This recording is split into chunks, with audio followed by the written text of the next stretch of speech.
Hey, it's Chris, Liege Games. Let's do this. So, what do we got on the radar for this next upcoming week of crowdfunding? The last days of May and a little bit into June, because one of these on this pile right here is launching in June. It's one of the ones I think you should know about because you're going to recognize the designer and you're going to recognize the other games that he's put out. And you're also going to recognize these other ones in addition. Plus, I mean, the fact that I have 3 games potentially all going live this week, this is crazy. Like, I'm not this popular, am I? No. But you guys have helped me, yeah. So, what do you need to know? What are my thoughts on these things? Where are things at? And just, week in review, right? What's upcoming? What else is sitting around the shelves and what else is going to be coming out soon? As always, thank you. Let's go right into it. Slightly out of order. Now, I talked about this one last week, screwed up the date because they delayed it, Lucky Duck Games, into the Godsgrave. I mean, this is the biggest one launching this week, by far and away. There's a one we'll talk about in a minute that could rival it, but I have no idea what the expectations and what the actual desire for it is. And so that's why this one is probably the safest bet if you had to pick, something that was going to get the most money this week. This is a Destiny's style system from Lucky Duck Games, app-based, but not app-sole. A lot of stuff in this box, right?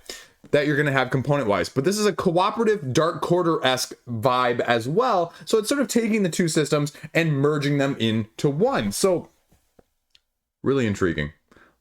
Best potential out of all 3 of those. The one in which I see myself potentially liking the most of all 3 of those. Dark Quarter was a little bit too escape room-esque, where I just felt like there wasn't enough direction for me to know. Destiny's was great system, love the die rolling, but again, a little bit too random. And again, I'm not one of those people that goes back and reads novels or watches movies a second time. So once you know kind of where things are at, it becomes more of a race rather than a solve it.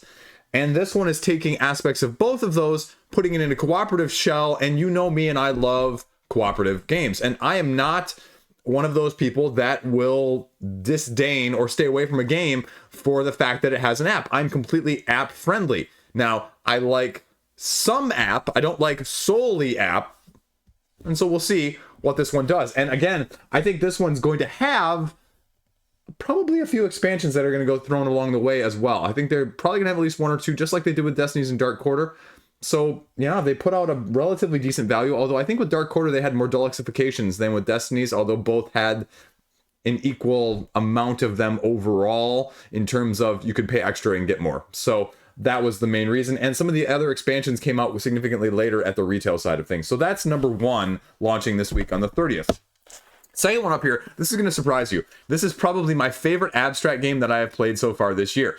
It reminds me very much of one of my wife's and I favorite abstract games of all time. It's called Tintas. It's a wooden one where you have 7 colors with 7 pieces each, and you're trying to get the majority of each of those pieces. Or you're trying to get just one completely, like all 7 pieces. And if you can do either, you win.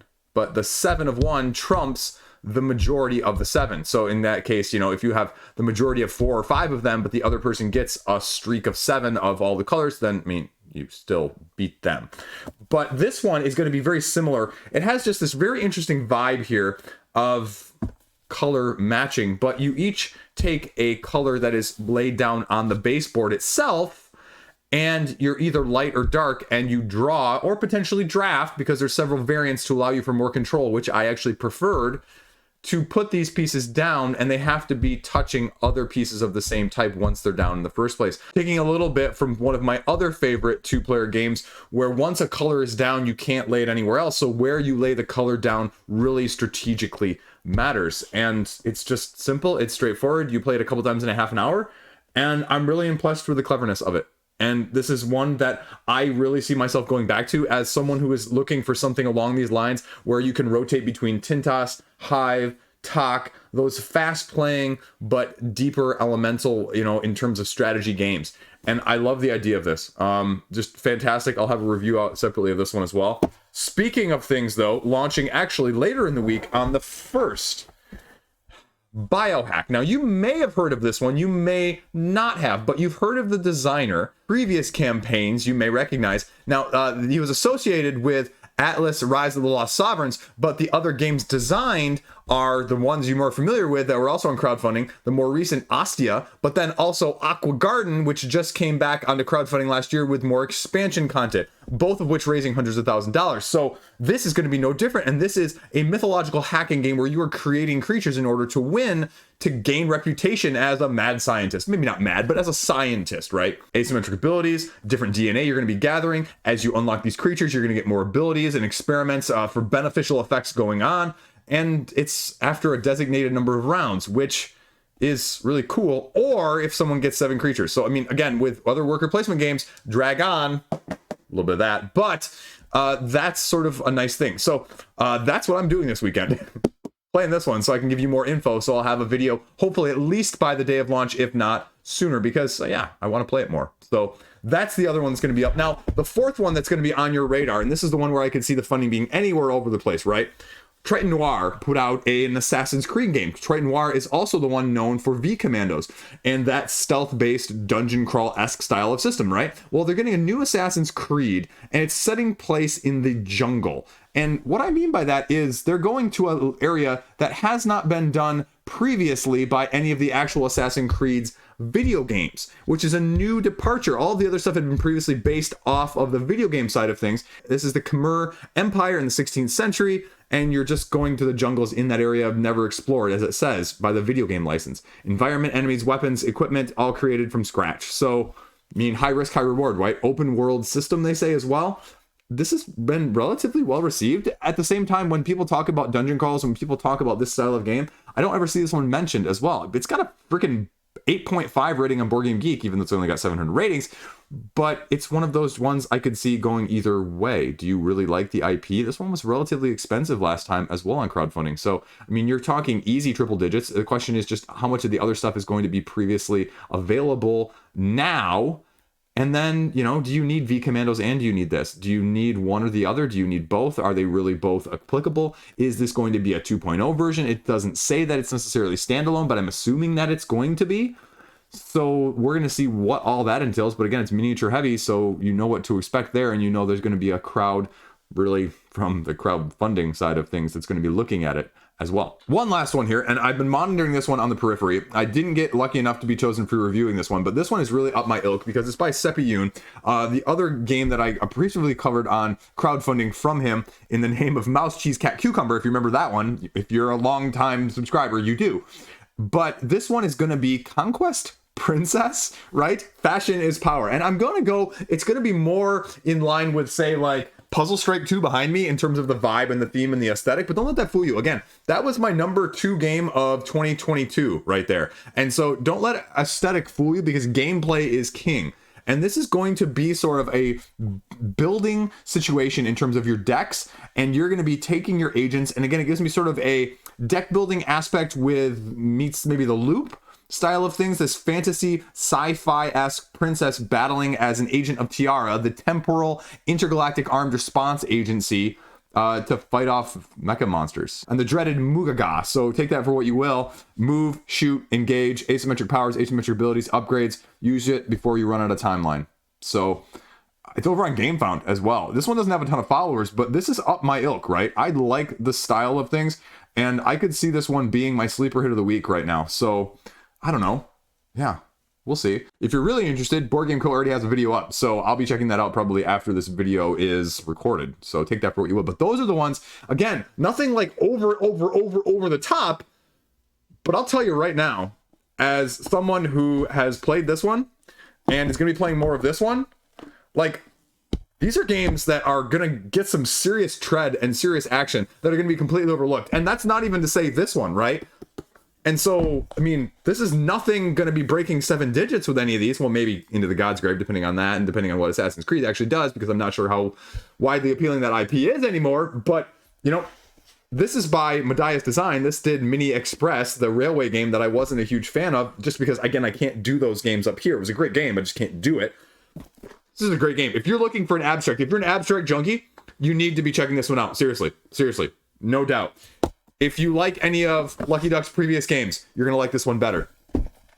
And this one's just freaking looking cool, right? So, yeah, and then you have Conquest Princess, words that I thought that would never come out of my mouth, actually just seeming like Another sleeper hit. So this is why I love talking about board games, folks, is because if you had asked me, and you didn't, but I did do several videos of like top ones of the month. I didn't even have Biohack because I wasn't sure if it was going to be this month or next month. It's going to be June 1. So when I do my June video as well for this week, expect this one to actually be on the short list.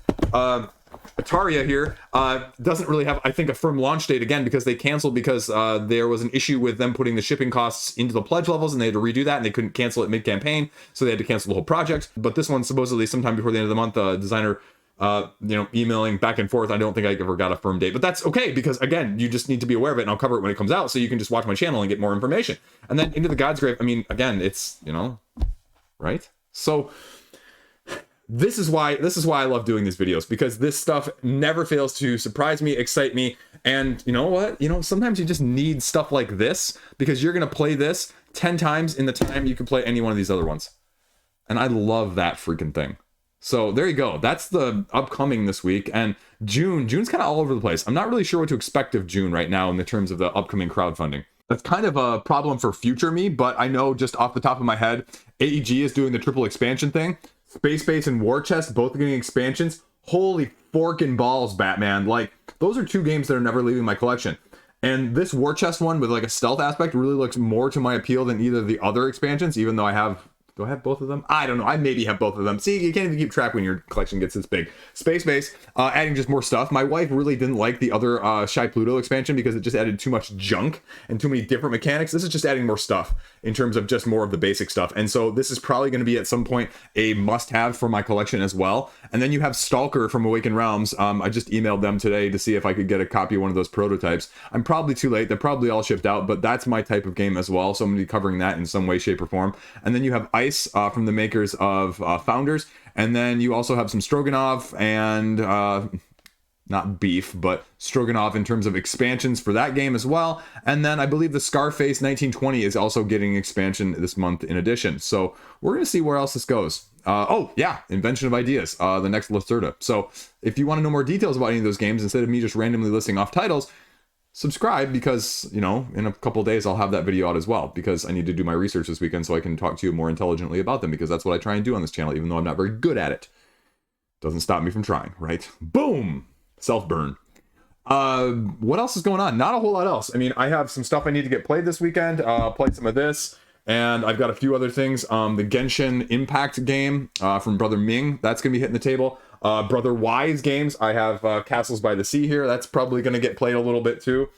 And we'll just see what the kids want to play. I'm going to think maybe I'm going to try and introduce the 9-year-old to this. I got the new version of Quest for El Dorado. So, yeah, I like it. Love it. Spoilers. But that's pretty much the big stuff going on right now with me. I've got a couple things still from 2022 that I'm trying to get to the table as well. And one of my new favorites, I need to play that more and just kind of see how much or which faction I like. Spoilers. It's by a company that rhymes with Rad Bat Games. That also made a game that rhymes with Lead of Dinter. And it has factions. And it's a second edition. Anyway, you know where I'm going with that one, right? Hopefully you got enough of those clues. I'm not very subtle. I'm not very good at that on the channel. I'm very subtle in real life, but doing videos, it just doesn't suit me at all from that aspect of things. So I'm trying to come up with other things to ramble here at the end. Kid did archery this week, Thursday night, and nailed it. Literally, they were shooting at like fake animal targets, like practicing hunting and stuff, and he shot the fake deer like right through the ear. He's like, you could see the tip of the arrow on the other side. He was all excited. So no soccer this weekend because it's a holiday weekend. So yeah, it's my wife's birthday.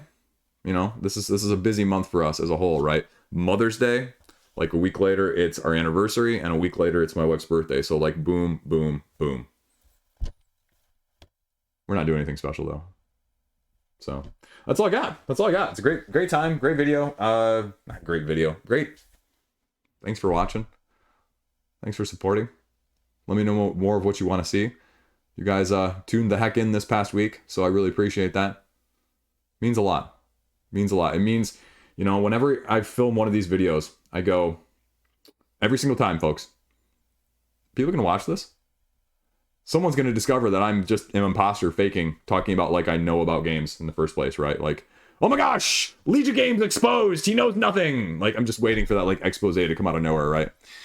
So it's always humbling when you guys tune in, and you know, I'm still shooting for 10K by the end of the year, but you know what? Doesn't happen, doesn't happen. Don't give a flying fruitcake. But I'm still angling for one of those Stalker prototypes. It's in my want list right now. They're freaking sweet. Did you see them? Not only are they freaking sweet, even if they were, cut out standees with, cardboard, colored pencils drawing on them, I'd still be interested. But I really just meant to reach out to them earlier and I just forgot. And then, here we find ourselves, and they've probably all been allocated. So I'm expecting an email back shortly saying, sorry, we don't have one for you. And I'll be like, okay, I will cover it anyway. Because that's what we do. We talk about fun, exciting, and interesting topics related to the tabletop industry on this channel. I don't do it very well. I don't do it very seriously, but I do my best. Stay glassy. Have a great freaking fantastic day. Have a great holiday weekend as long as you're not working. And if you are working, I'm sorry, but still try and have a good time. Peace out. See you around.